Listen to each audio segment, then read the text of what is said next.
Happy February 4th, 2023. This is the first installment of Anna Does Icons. I don't know if that's going to be the name of this, but who cares? That's what we're calling it for now. Today, I'm going to make a very short and simple video of how to make icons, best practices that I use personally. I am not a master at this, and I do not want anybody to think that. I'm just trying to help other people who are starting to get into icons.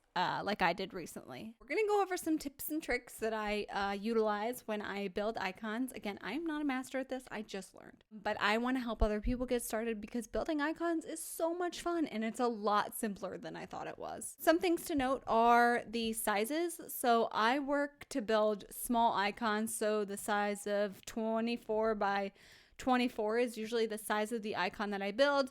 And then I put them in a 32 by 32 inch frame. That's just my own preference, but those sizes tend to be very common. Another thing that I'd like to touch on are the things you're going to be using the most when you're building icons. It's going to be the shape tool, so rectangles, ellipse, polygon, star, as well as the pen tool. Creating icons, you should also understand keyboard shortcuts. I do have on my screen any keyboard shortcuts that I will be using to help you follow along. I'm going to go ahead and get started. Today, I'm going to just build a sun icon, keep it really simple and short. I'm going to start by utilizing O, which is going to be a circle.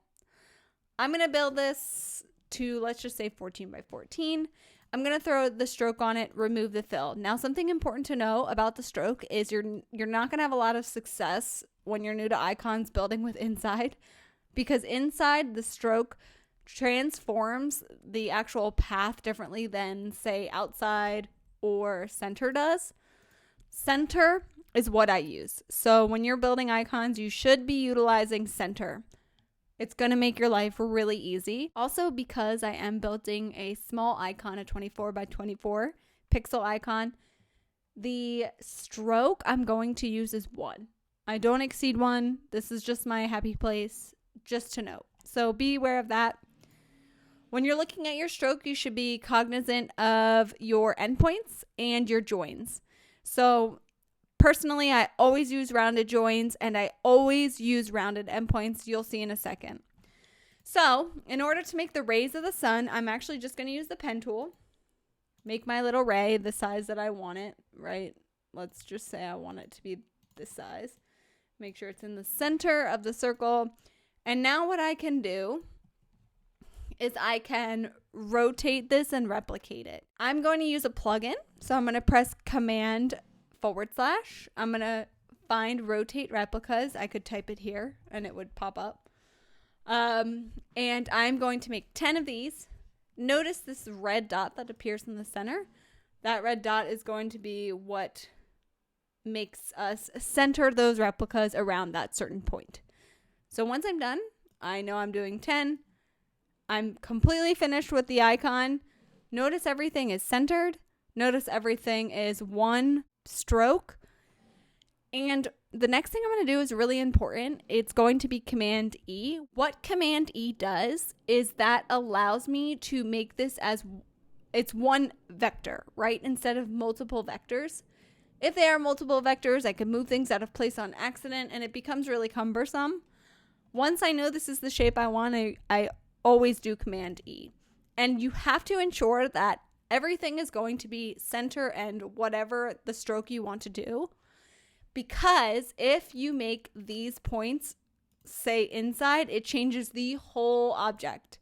So you want to make sure, again, you're consistent, and that is why we use center, because it changes the object completely. Some things to note. I have a 24 by 22. That's fine with me. I'm okay with that. I'm going to put that in a frame. But something I want to note about scaling.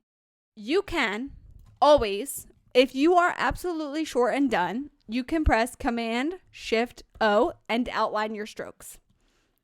As a designer, a lot of us do that. And it's very common, especially when exporting icons, to use them in projects.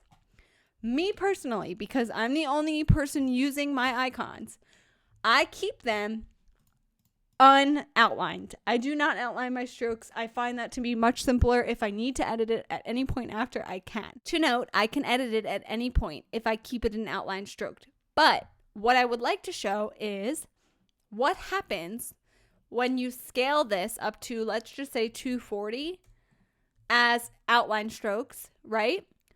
And you scale this to, let's say I want to change it again to 240, same thing. What it does is it keeps that one outline stroke. Now, the reason I personally do not believe in outline strokes anymore, or I use them very seldomly. I do believe in outline strokes. I just use them seldomly. What you can do now, and what Figma has, is the ability to scale. So you press K on your keyboard. You can put in that 240, and it will scale exactly like it was. So this one at 240, the outline strokes, and the unoutlined strokes are now the exact same at scale. So again, your preference. I prefer not outlining them. But that's it. There's our sun.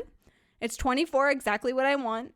I am going to just ensure that that's linked so that if I accidentally change the size, it will link to the other size. It'll stay consistent. Next thing I'm going to do is I'm going to put it in a frame. I'm going to name it sun. Instead of double clicking, you can press Command R. Wow, Command R. You can see that in the top right corner in the layers panel. It does say sun. Let's just say sun 1. And there we have it. We have a sun in a frame. I'm going to change that frame to 32 by 32 pixels. I'm going to center it. And now it's perfect, and I can utilize this icon in any design that I would like. Thank you so much for being a part of my first icon series, Icons with Anna, icons designed by Anna. I don't know. I don't have a name for this yet, and I don't really care. This is really just for fun, to show people a quick and easy way how to get started on icons. Those are some best practices that I learned. Again, that center stroke, that 1 pixel when it's 24 by 24, and Command-ing everything once you're done. The best part about icons is you can make them fully your own. You can utilize other people's, but it's important to know how to build them in case you ever need to change one or make one custom. It makes it a lot easier when you know how to do it yourself. But again, thank you all so much for joining in my Icons with Anna. This is episode 1 of the series. Who knows if I'll change a name, but I hope you use my sun. Have a great day.